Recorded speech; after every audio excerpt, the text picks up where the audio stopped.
friends, and welcome back to my channel. Today we're going to be talking about the Ficus Shiveriana, this beautiful thing right here. Before we get into it, I just want to say, if you are new here and you don't know me already, my name is Emma and I make houseplanty content all over the internet, so if you want to follow along with my houseplanty journey and maybe learn something along the way, stick around, watch some more of my videos, and subscribe to my channel. If you're not new here, thank you so much for returning. I hope you enjoy the video as well. Right, let's talk about it.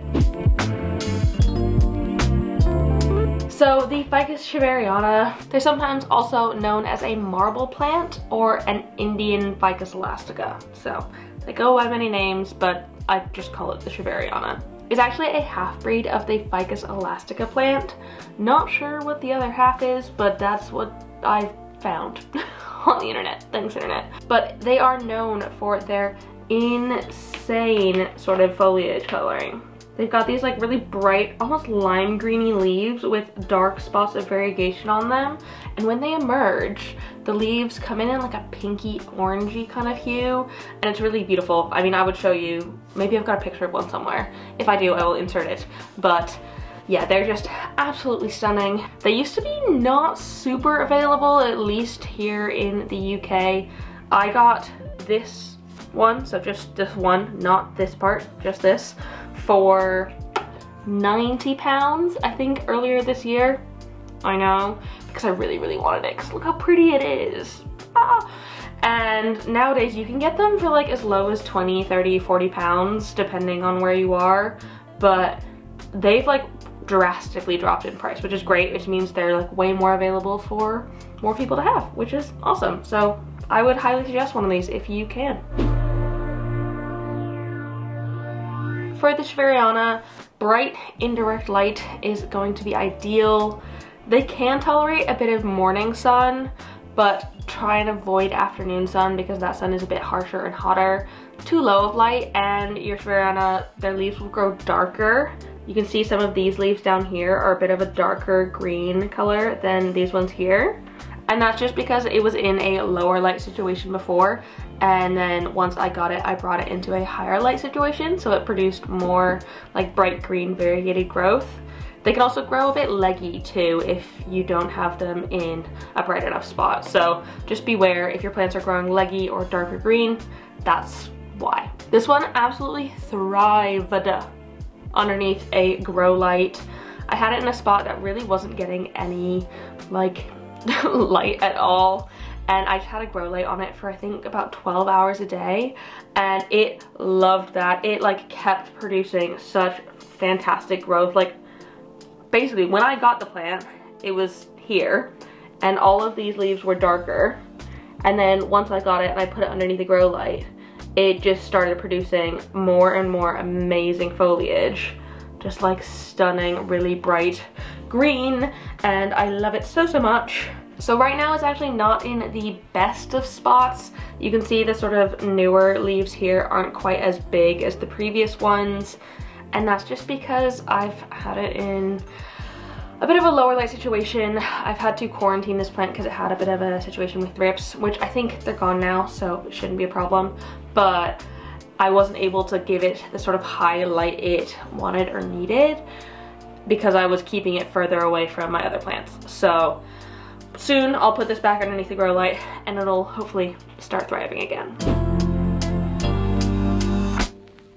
They prefer to stay on the drier side. I honestly let mine dry out completely between waterings. Like I honestly think I should probably water this soon because it is very dry at the minute. But of course I end up watering more frequently in the spring and summer months because the plant is actively growing and therefore using more water. Also the environment just tends to be a bit warmer, so the water evaporates a little bit faster.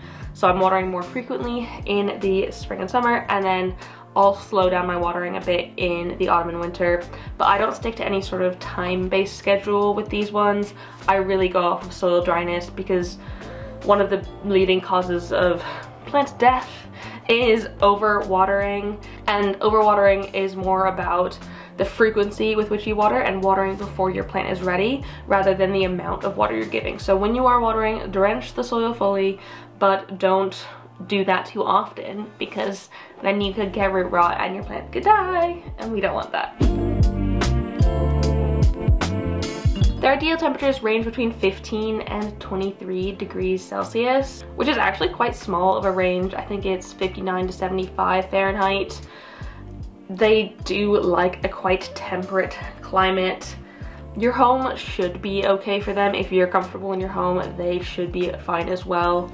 Of course, they're going to prefer it on the warmer side, so if you can kind of stick to the more 20 degrees Celsius range, that would be great. But they'll tolerate a little bit lower. Anything below like 10 Celsius or 50 Fahrenheit, you don't want that. It can cause damage to your plant, like cold damage, so keep them away from that if possible. They're also not the biggest fans of hot and cold drafts and like drastic changes in temperature, so you don't want to put them somewhere that's like really ranging throughout the day, because they won't like that, or like by a drafty window or an air conditioning vent or heat vent. They won't like that, so try and keep them in an environment that is fairly consistent temperature wise. Shiveriana prefers a little bit higher humidity, like at least 50% plus, but they can tolerate lower as well. They're not gonna like fight you for it like some other plants might. My average home humidity tends to be like 50 or 60%, even sometimes with a dehumidifier on, so my home is perfectly fine. I don't give this one any extra anything. But if you have a lower humidity home, you can boost humidity by grouping plants together, because that naturally boosts humidity, putting it on a pebble tray, or investing in a humidifier. But honestly, if it's just this plant that needs more humidity in your collection, I wouldn't buy a humidifier just for this. I would go more like the pebble tray sort of route. So yeah, it should be fine in your home. It should. Fertilizing is recommended for your Ficus Shiveriana, especially in the spring and summer or growing season. They'll want to be fertilized like maybe every 2 to 3 waters, but you can slow down or even stop in autumn and winter, but it really depends on your plant. If your plant is still actively growing, I personally continue to feed my plants then, but if the growing stops or they go a bit dormant, I will stop, because that's like feeding a person who's asleep, and you shouldn't do that. I personally fertilize with liquid gold leaf at the recommended amount for like houseplants, and this seems to like it quite a lot. I have gotten quite a lot of growth over the last year, especially when it was in a bit of a brighter spot.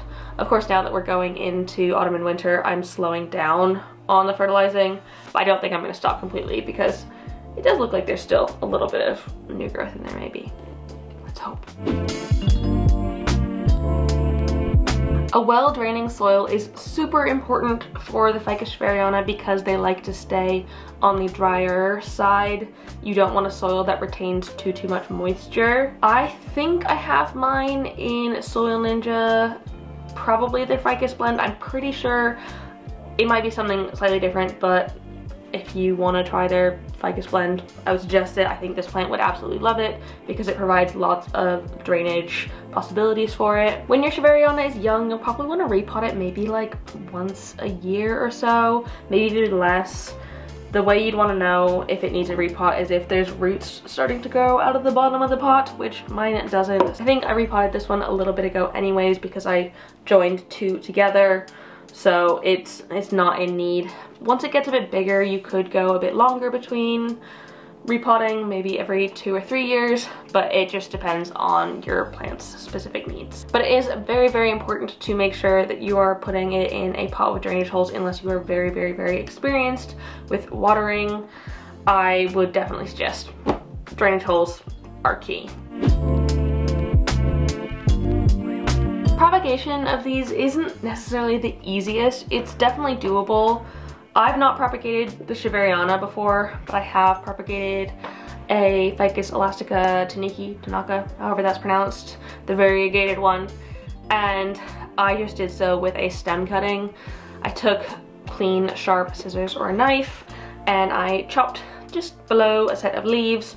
I think I probably removed the bottom leaves on it as well, and put it into my propagation medium of choice, which at the time was perlite, but you can use sphagnum moss or water as well, just kind of whatever you fancy. But it did take quite a long time to prop. It's not a super fast grower anyway, and so when it's trying to put out roots, it's gonna be a minute. But once it does have roots, you can pot it up into soil, preferably a ficus mix, and then you have a new plant.